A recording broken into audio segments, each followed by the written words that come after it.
Beneath the soft volcanic hills of Derinkuyu underground city lies a real underground labyrinth so massive it could shelter an entire civilization.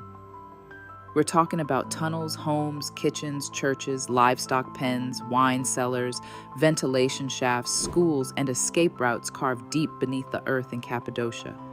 Some estimates suggest up to 20,000 people could survive down there at once.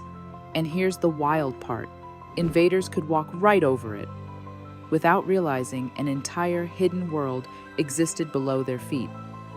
The city stretched nearly 200 feet underground across multiple levels, with giant circular stone doors that could seal tunnels from the inside like ancient bunker technology. Some doors weighed hundreds of pounds and could only be opened internally. Historians believe these underground cities evolved over centuries, possibly beginning with the Phrygians, then later expanded by early Christians fleeing persecution and raids.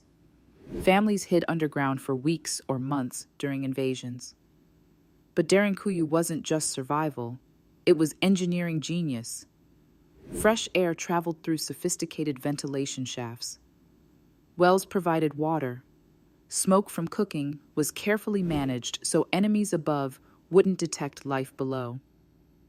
And get this, modern archaeologists only rediscovered it in 1963 because a man renovating his basement knocked down a wall and found a hidden tunnel leading into the lost city.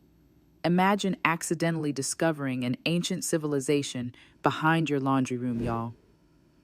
I love that in humanity's darkest moments, we built hidden worlds to protect each other.